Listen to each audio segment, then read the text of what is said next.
Hi, everyone. Thank you for joining today's webinar on optimizing large code bases and lessons learned from web scale front ends with our guest presenter, Stefano. And before we get started, let's do a couple of bits of housekeeping. So we've got a pretty good audience today.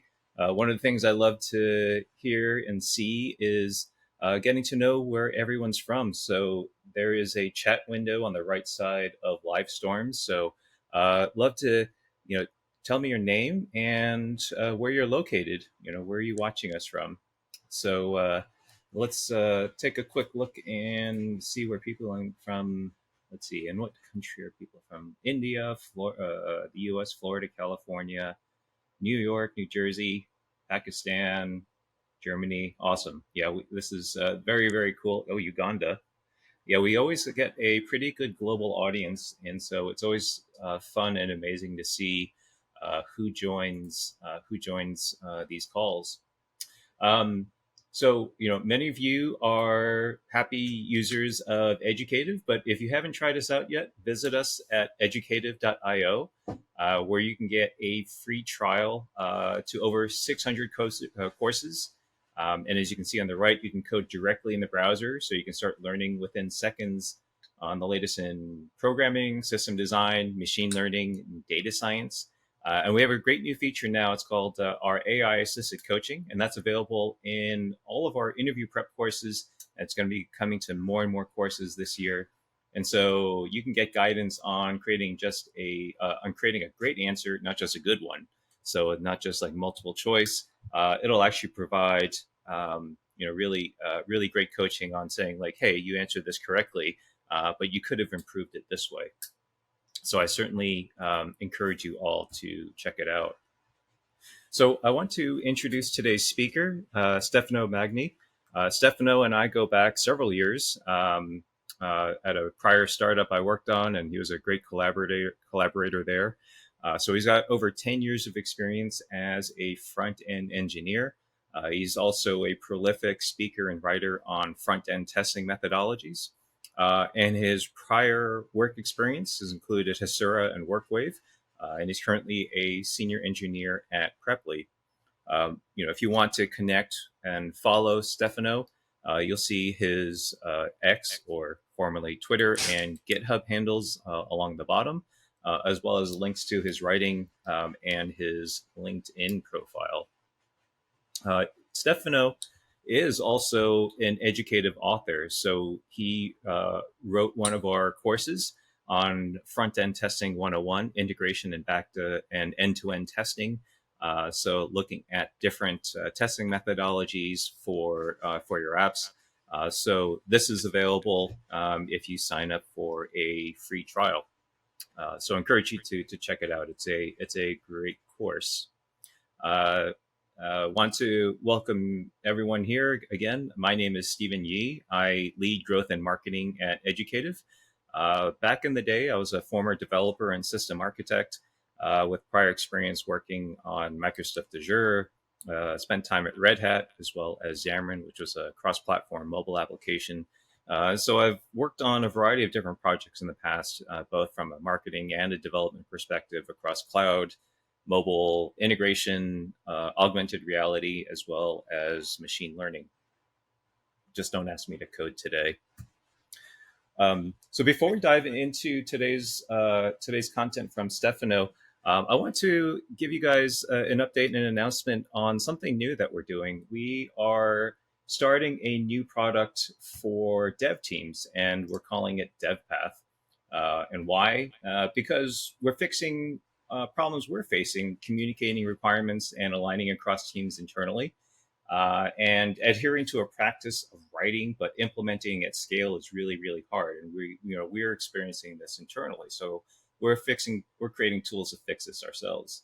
And so, most of the tools out there allow you to create docs, but reviewing and updating that is a mess. And then, as we've seen, people just give up on the process, and it quickly creates multiple sources of truth and confusion.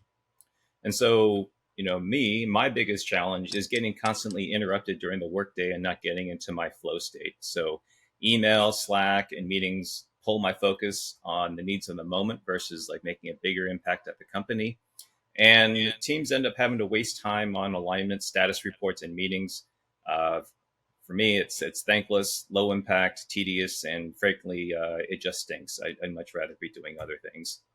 So we're creating DevPath to solve these problems by making it simple for teams to document requirements and updates, collaborate and request reviews, and also provide dashboards and reports to identify bottlenecks and unblock progress and get you out of notification hell. So I am inviting you to join us on this journey by signing up for a free account at devpath.com. Love to have you all try it out and then give us your feedback. So yeah, it's free. Sign up and love to hear uh, love to hear your thoughts. Okay, so let's get into today's presentation. And what we're going to be covering today are a couple of topics that Stefano is an expert here on, and that's his experiences maintaining large front-end code bases, and what are the best practices that he's picked up for React dependency management, as well as with TypeScript, and then how does the team handle code reviews and deal with technical debt. So as we go through today's presentation, we'll be stopping to answer questions every couple minutes or so. So go ahead and add your questions in the questions tab in Livestorm. You also have the opportunity to upvote other people's questions, and then we'll address them live every couple of minutes or so. So one other last piece of information is that this webinar is being recorded and it will be shared with everyone via email. So don't be worried if you have to step away for a cup of coffee or anything like that. Okay, so first topic, maintaining large front-end code bases in production. So Stefano, can you tell us a little bit about your experiences and context for how you picked up like these best practices like at WorkWave and Hasura? Yeah, for sure. First of all, hi everyone. And yeah, it's true that my experience in the last more or less 6 years is about maintaining and working with very big bases. And I have two main experiences with big bases because I'm working in Preply. I've been working here for just 4 months, so it's early to say that I'm expert with Preply Codebase. But speaking about Workwave, Route Manager, and Astra Console, they are both Codebases about of 250,000 lines of code, more or less, and they are completely different because Workwave Route Manager is a super complex project because of some backend limitations, and it's a super complex front-end project. And I worked on Workwave Route Manager for 2.5 years. I was the team leader of the team of frontenders that have to rewrite the full software from scratch in order to match something like 100 more performance on the front end. On the other side, the Azure console. The Azure console is, let me say, the opposite because it's a simple project because, let me say, it's an admin tool. That means a lot of forms, and usually these kind of applications are not super complex from a technical perspective. But at the same time, it was really hard to impossible for all the frontenders of the company working on the Azure console because of the huge technical debt. Usually companies try to fix this problem by hiring more frontenders and in order to deliver more features, but it doesn't work very well when you have so much technical debt. And so this is my experiences with very big code bases. All right. Thanks, Stefano. So great context and thanks for the background here. So, it looks like these experiences were, large number of users, big code bases. And then these weren't just like marketing front ends, like these were like complex user experiences for people doing like, actual, you know, complex tasks within the browser. Is that correct? Yeah. Especially on Work Without Manager, the complexity there was extreme. It was really interesting working on that project because I don't want to to explain all the details and the whys, but in the end, we also had to implement a sort of backend for frontend into a web worker in order for the main thread of the browser to go very fast for our big clients.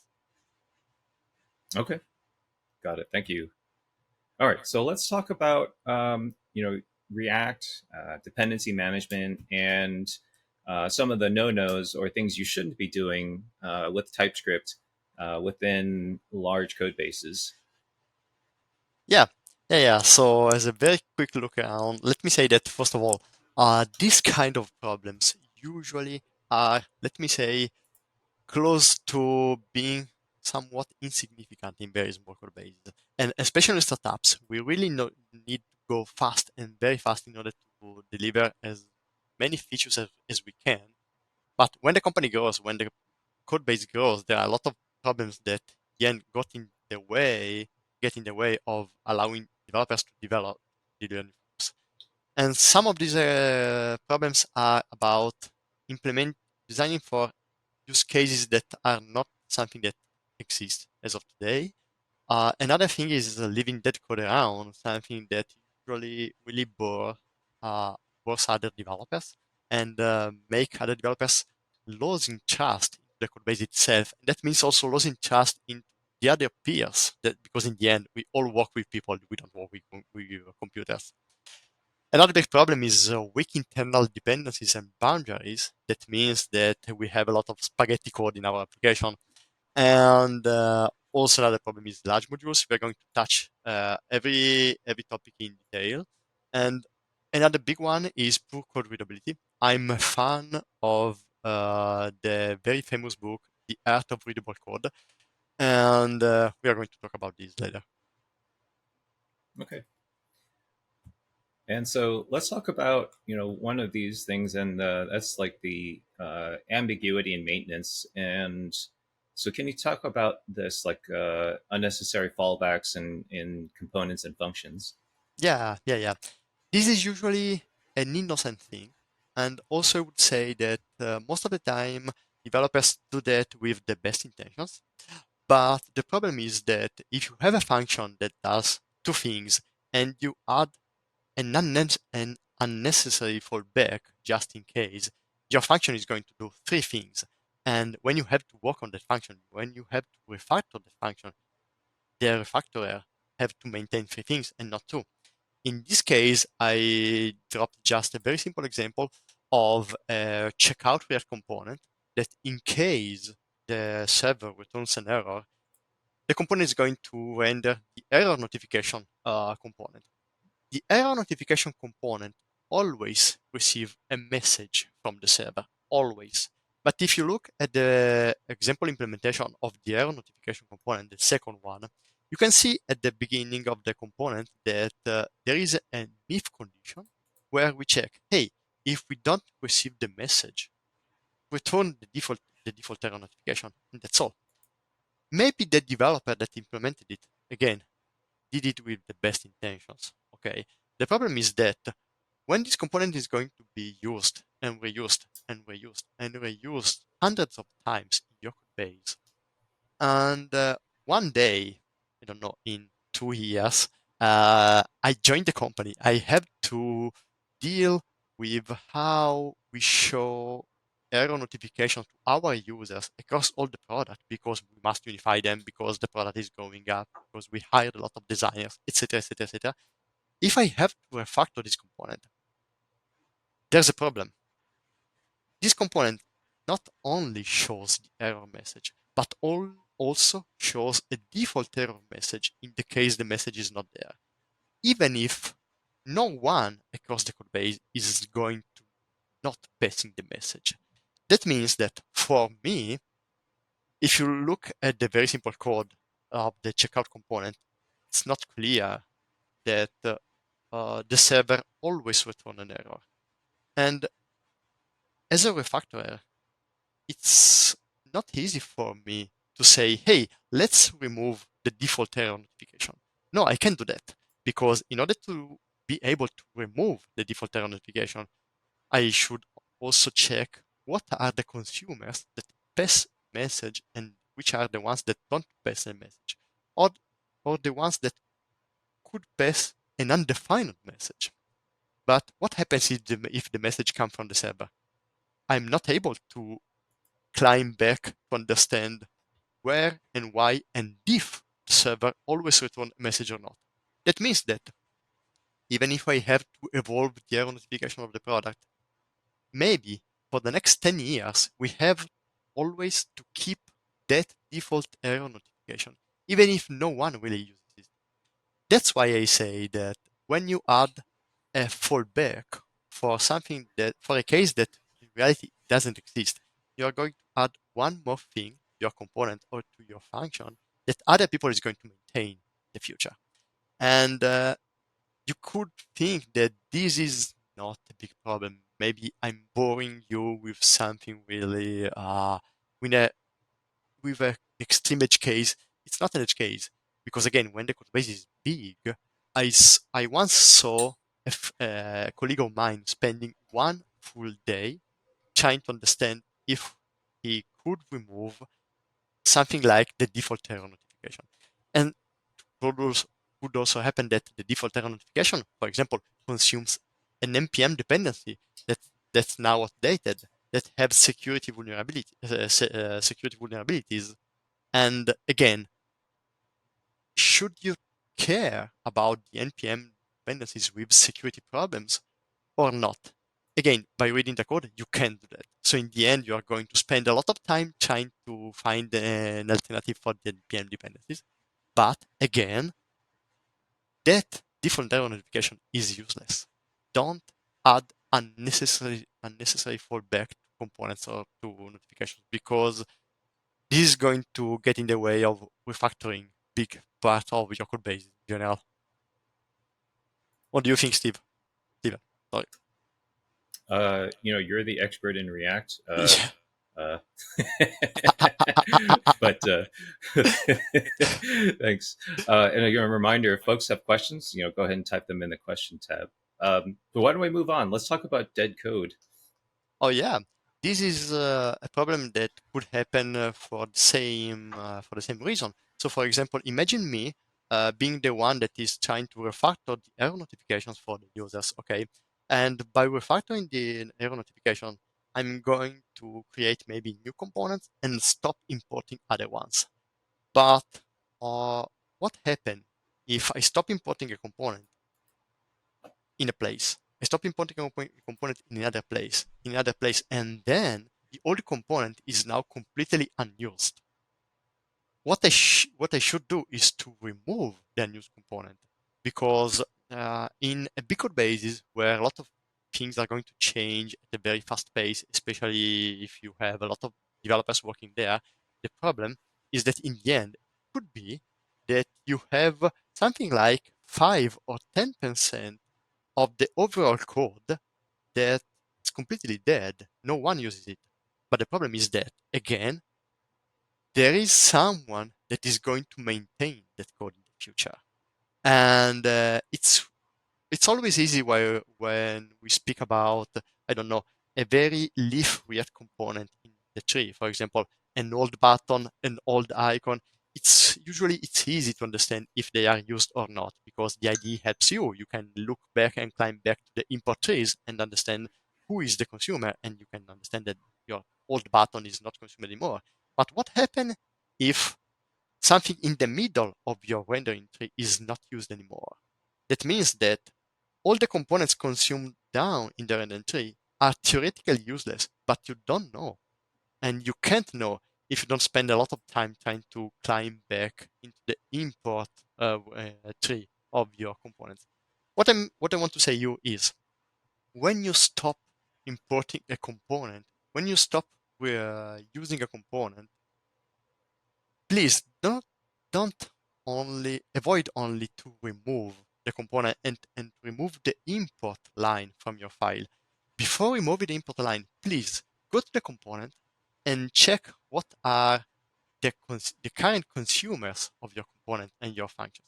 Because if you realize that your code is the last one consumes that component or that function, oh, please do a favor to everyone in the company. delete that function, delete that component. It's really important because otherwise you can find yourself spending a significant amount of time maintaining that code. And it's not only about time. Again, it's also about how much you trust the code base, how much you trust your peers. Because when you have to maintain this kind of code, you realize that you wasted 3 days maintaining a code that is not used by anyone. Oh, that's a big problem. And you're going to get hungry with maybe all the peers that remove the import line without removing the code. Uh, I know that this is not something that happens every day, but when it happens to you, you're going to waste a lot of time and to lose and to you start reducing your trust in your peers, and that's not good. Again, you work with other frontenders, we work with other people. We must trust the other peers, we must trust the other developers, we must admire them. But if we realize we have so much that code in the code base, in the end, no, I don't. Maybe I don't trust the team anymore. I don't trust the piece anymore. I don't trust the developers anymore. That's not a great, you know. So that's my feedback about this topic. Sure. So we got a question from Alexander, and it's a similar to question that I was going to ask. Is that the like I think dev teams, they're they get incentivized or really like on delivering features and functionality, right? And so perhaps like is there how do you prioritize or how do you implement like this as a is this a best practice, or do you commit a sprint to like removing dead code, or cleaning up the code base? Like what what have you found to be kind of like the most effective way of dealing with this dead code problem?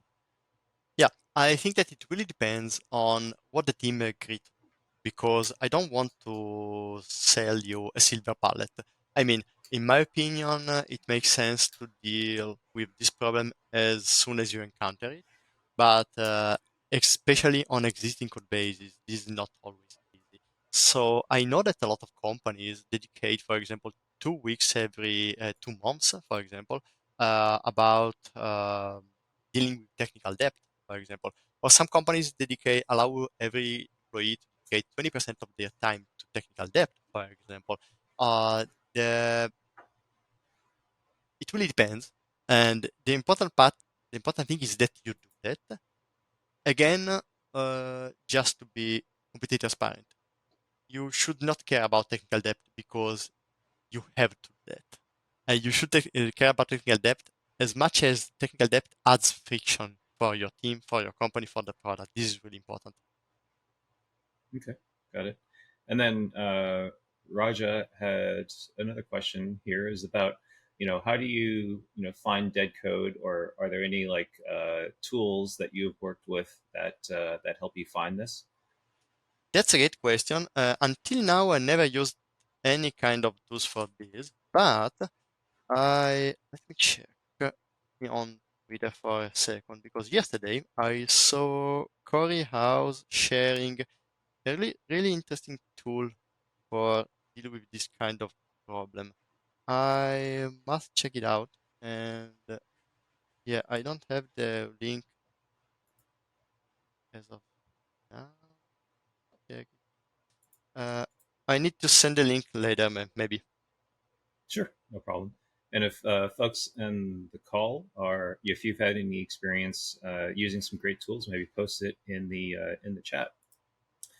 All right, so why don't we keep moving? This is We the got a tweet. lot. I found it. Sorry. This is the tweet Okay, from Corey House where he suggests a tool that could allow you to find that code. okay, cool. So Stefano just posted that in the chat. So why don't we keep moving along? We got lots of other stuff to cover here, and the next topic here is around sharing code between features. Yeah, that's a big problem that happens every time that unfortunately you have to go super fast and you can't care, or you don't have the experience to care about this problem. What happens is that usually different features share a lot of code, but the features should not share code. That means that they are different features, but they share code. That means that if feature A imports something from feature B, when the team that have to care about the feature A changes something, this team is going to change feature A and feature B at the same time. But maybe it's not their fault. I mean, it's not their fault because they are breaking the product. It's the fault of the developers that didn't care about different features sharing common code. This is a big problem that happens everywhere. And I know that maybe a lot of participants are in this situation, but trust me, is something that is going to destroy your productivity in the long term. Okay, thanks, Stefano. And then you also have some tips on utilizing TypeScript. Yeah, this is one of my favorite approach with TypeScript because we are used to add types with TypeScript, and that's great. But in my opinion, only 50% of the value of TypeScript is to add type safety to your code. I think that the other 50% of the value is to document your code. In this case, on the left, you can see a very generic object with some properties. For example, status is a string, description, except the delivery delivered on are optional properties. But if you think about it, maybe, for example, delivered on is optional, but maybe delivered on is bound to a specific status of the order itself. And also, I don't think that status is a generic string. Maybe for the server, the status have some finite number of values. On the right, you can see the same type, but that use the TypeScript discriminated unions instead of optional properties. That means that, for example, in the second type, you can see that it's true. The order have a finite number of statuses: ready, in progress, and complete. And this is code that documents itself, okay? Because you know what are the only three statuses available for the order. At the same time, the second type tells you that, for example, expected delivery, delivered on is a property that exists only if the order is complete and doesn't exist, for example, if the order is in progress because it's not delivered yet. The difference is that the second type explains you everything about a piece of your domain, in this case, the order, while the first one adds type safety to your application. It's true, but doesn't tell anything to the user. And if Steven, if you go to the next slide,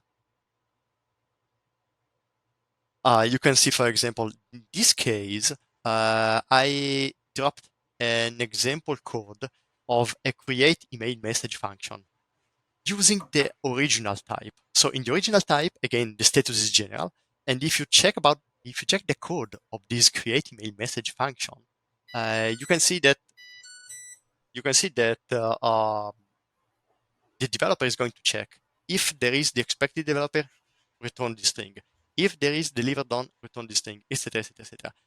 That means that maybe the author of that code knew something about the order, but now it's not clear. Steven, please go to the next slide.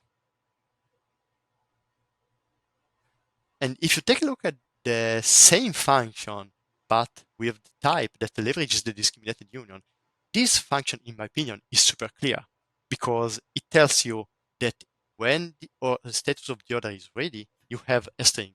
When the status of the order is in progress, you have another string.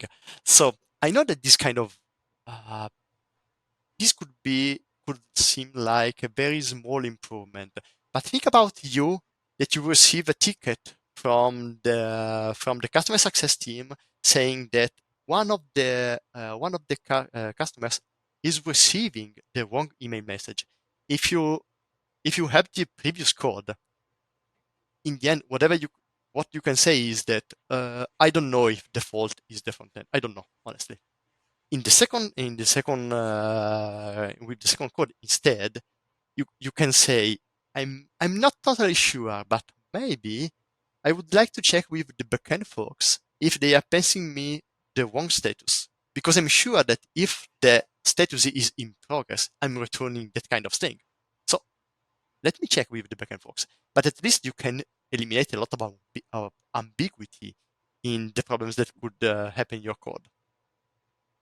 Okay, thanks. Thanks, Stefano. So we've got another question from Alexander, and his question is, what could be a good practice for teams that want to borrow code from another team's feature? Yeah. Um, Let me say, get in touch with the other team to understand what are their use cases and if you have similar use cases or not. Based on this, you can decide if to move that code to a common shared folder. For example, you could decide if to uh, split the original feature code in different functions that some of that functions can be shared and some of them not. If you are unsure, if you must go very fast, if you don't have an architect around that could help you, hey, it's way better to duplicate the code instead of importing another feature. In this case, maybe you could also drop a comment, something like, hey, this function has origin implemented also in feature A, but I duplicated the code because we can't find a common agreement with all the other developers. For example, it's important that you leave this kind of messages because it's like a message for posterity. But keep in mind that in general, we all know the cost of duplication, but we underestimate the cost of abstraction and importing other functions.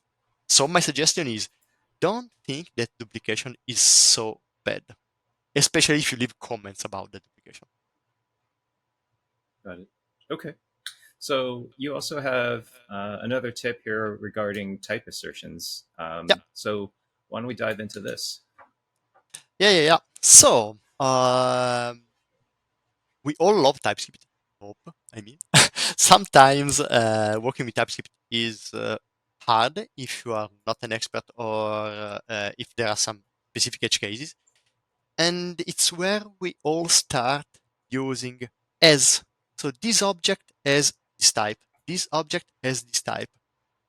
It's a sort of lying to TypeScript because it's sort of saying, hey, TypeScript, I know what I'm doing. Please shut up. I know what I'm doing. The reality is that you, and also me, I'm not saying that you, every one of us usually don't know very well what we are doing because we usually miss a lot of edge cases and something and things that could happen in the future. So everything that shut up TypeScript, ESLint, etc., is something really problematic in the future because if in the future, for example, you have something like 500 type assertions in your code base, 1000 yes ignore your code base. Again, the developer that is going to refactor your code and maybe because he's trying to fix some big problems with an npm dependencies or I don't know what, is going to have a hard time. So if you can, never use as, never use tsignore. If you're going to use them, you have two options. The first one is use tsExpectError instead of tsignore. Use tsExpectError on specific parts of the code, not on a full line of code, because in this case, you don't want to ignore the whole line, but maybe you want to ignore just one of the variables used there. If you can, ask feedback to other more experienced developers saying, hey, I need to use as here with types because I can't do anything else. Oh, no. If you have something more experienced there in your team, there are a lot of different solutions that you can do. And so my suggestion is never underestimate the cost of shutting up TypeScript, ESLint, and whatever other linting and great tool that you use for improving your code quality. Okay, thanks. And what about validating data? Oh, that's another interesting topic because thanks to TypeScript, in our applications, we are used to have a sort of protection. I mean, working with JavaScript is a mess without types. So we want to use TypeScript. It's like, let me say, working inside a perfect castle where all the all the functions, all the objects are typed. Okay, But the reality is that in production, TypeScript disappears. So you have quality, you can use types during the development, but when you compile your application, TypeScript is going to completely disappear.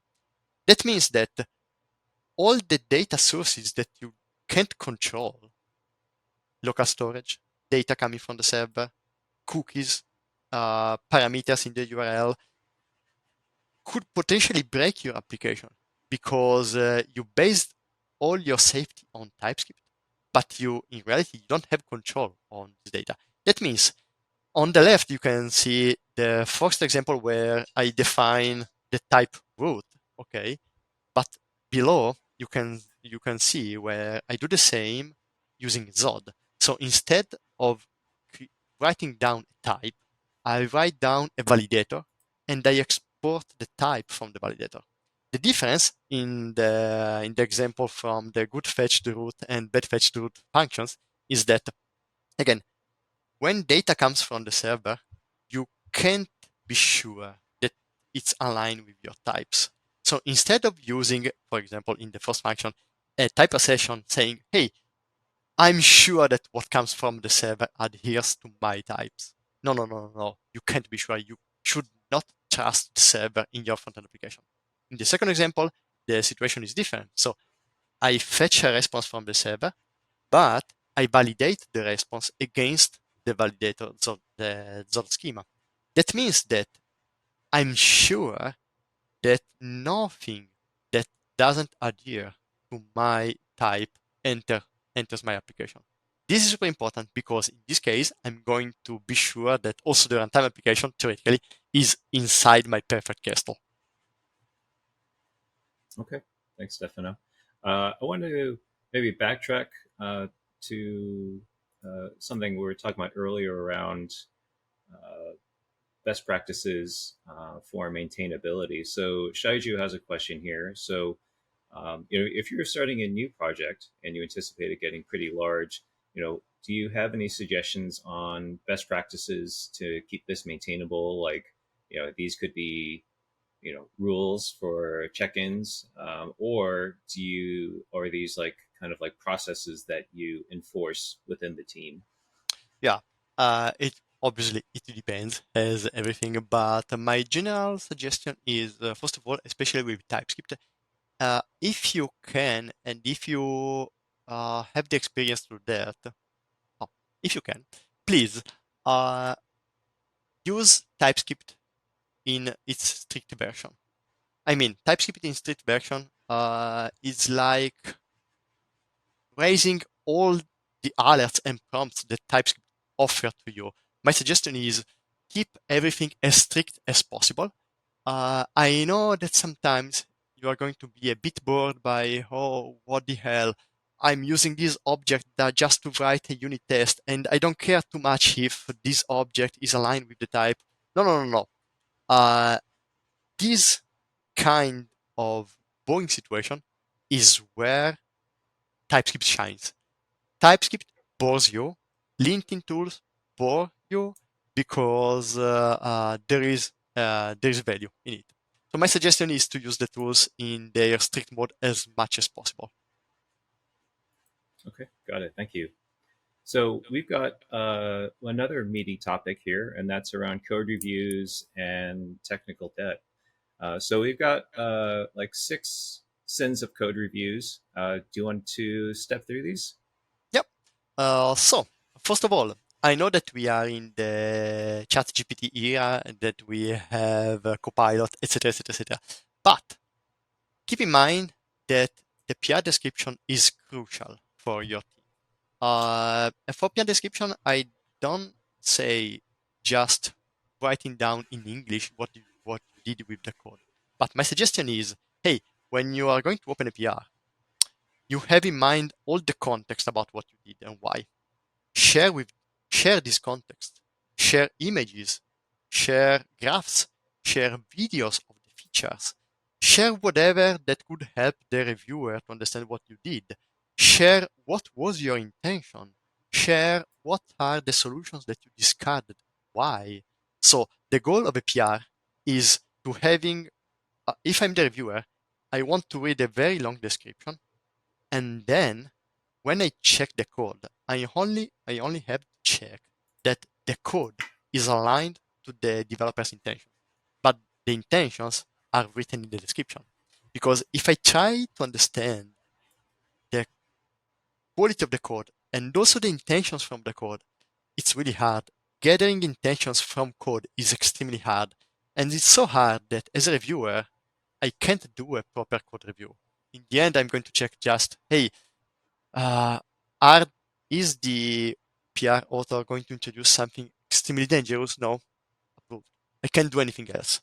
But again, share a long description, and they will help you to say with a lot of my experience, and I can grow up you, we can also help the developer that is going to change that code from 2 years because they are going to find the long description in the PR. At the same time, large PRs get in the way of good code reviews because if you are going to drop 100 files change in a single PR, maybe I can't review 100 files. I can review maybe 15 files, maybe. And as on the other side, another big problem sometimes happen with perfectionists like me, unfortunately, and it's something that I learned the hard way. Uh, when you suggest big changes in code reviews, it's a problem because code reviews is the last step. You did everything. You received specifications, you analyzed them, you estimated them, you implemented them, you asked for help, you created a PR, and you are just 1 meter away from getting the PR merged and releasing the feature. This is not the right moment to introduce big changes. This is not where I, as a reviewer, should suggest big change. If I'm able to suggest the changes at the beginning of the process, that's good. Code review is not the best place to do that. So allow other developers, apart from having big problems, allow other developers for getting the PR merged, releasing the feature. Then maybe the next day we can discuss how to change it because if I want to suggest big changes, maybe because I want to improve the quality. Let's merge the PR, and the next day we are going to eventually change what eventually. Okay. And let's talk about the next set of sets of code reviews. Yeah. So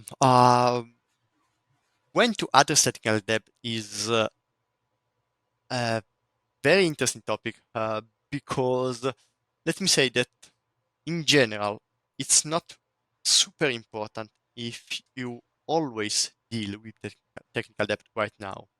The important thing is that you know where technical debt is in your code base. Because if you know where tech debt is, you can always think about, hey, I can live with the tech debt. Or, for example, you know that if the product manager is going to ask you to implement a new feature, maybe you know that, hey, maybe the tech debt that we have there, uh, we should remove it because otherwise we can't implement the feature in an efficient way. So it's hard to know specifically when to address technical debt. The most important part, anyway, is keep track of technical debt. You can create issues to keep in a specific backlog. You could also sometimes rely on people that are there for a long time in the company because usually they have a lot of knowledge about your product, and it's not the optimal way, but you do that. And so always keep in mind, keep track of your technical debt, and then decide where and when to address it. The NPM dependencies instead is something that you could deal on a more regular basis because what happens usually is that you create a new project, you start with some dependencies, obviously. The next month you add one more dependency, you add one more dependency, etc., etc., etc. And after 4 years, you are still working with the original dependency. And that's another thing that is going to add an extreme high level of complexity to your code base. Because in the end, you want to be able to easy change dependencies. If, for example, you need to use a new feature from React, but it's only compatible, for example, with I don't know, the latest Node.js version. It's that also a lot of other Webpack loaders rely on an old version. Maybe you're based your application on a couple of beta versions of a couple of dependencies that are not maintained anymore. My suggestion is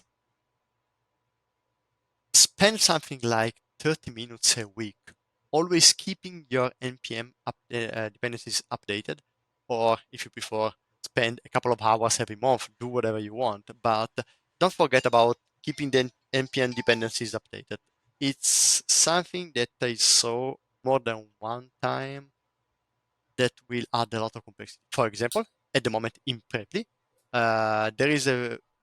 we have 1,500 secure vulnerabilities from npm dependencies, and the company wants to reach SOC compliance. And obviously, if you want to reach SOC compliance, you can't have this kind of problems with npm dependencies, for example. And you can go to the next one if there are no questions.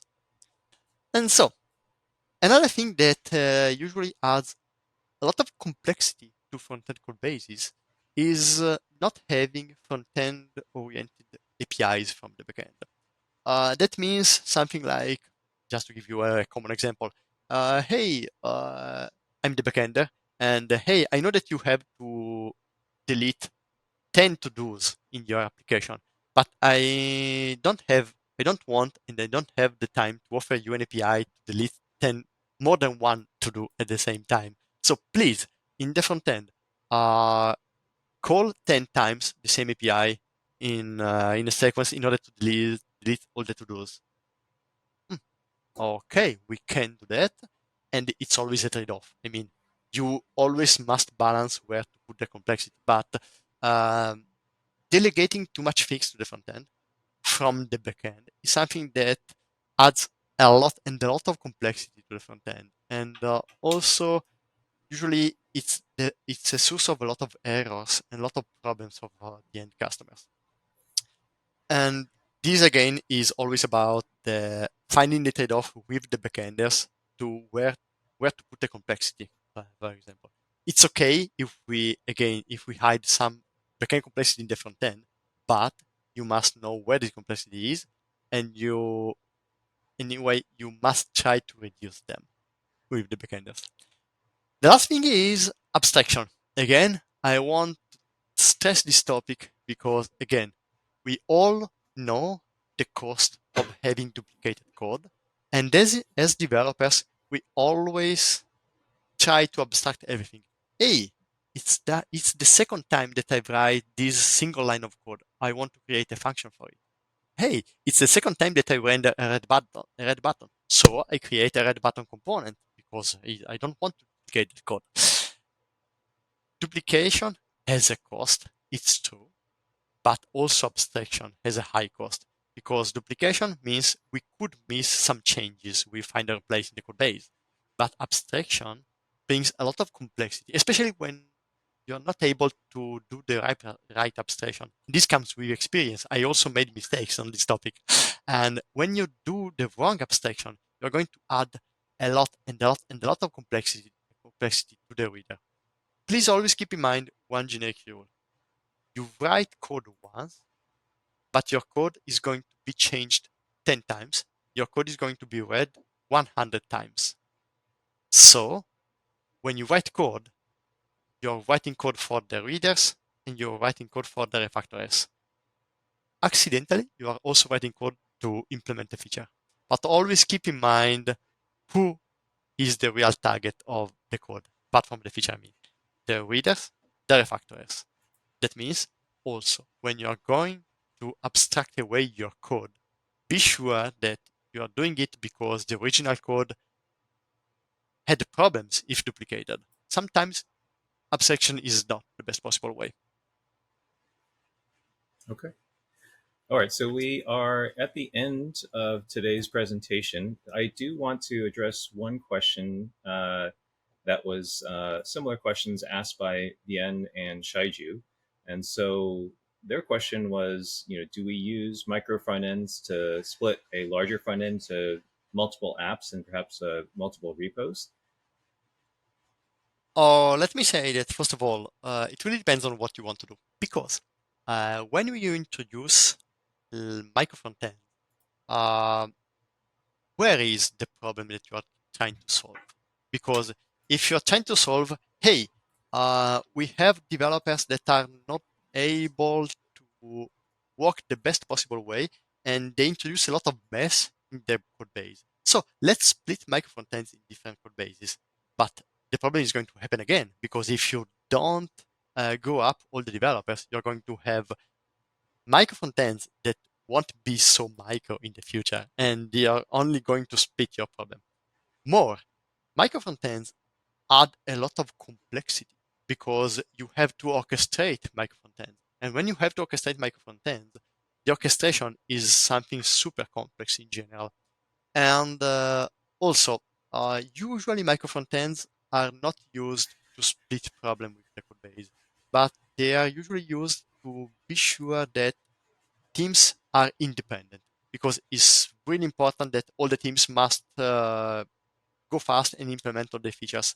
So uh, let me say that in my opinion, because of the complexity produced by micro frontends are used too much compared to the solution that they bring. So usually the solution with big code bases is not micro frontends.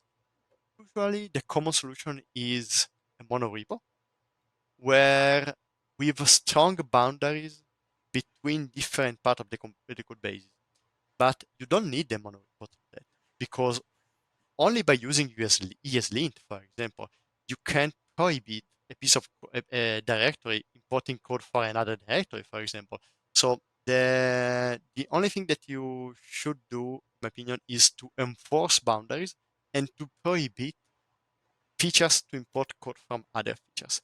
Then there are a lot of things that we can do to improve the developer experience, but micro frontends are not a silver bullet and sometimes bring so much complexity to the product that uh, they are not always worth it, in my opinion.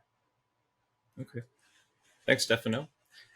So this wraps up today's presentation. We encourage everyone to sign up and try out a free trial of educative.io by visiting /trial.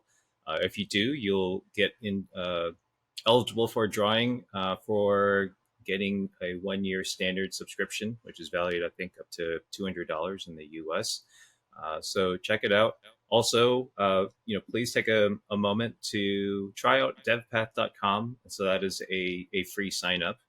I also want to thank Stefano for lending his expertise and leading today's conversation. Super helpful, super informative. We'll include links to all the ways to contact Stefano, as well as his some of the articles that he's written, which is today's presentation was based off of in the replay email that we will send within the next 24 hours. So that'll include links to everything that you're seeing here, as well as a link to the webinar replay. And encourage you to please share this with your friends.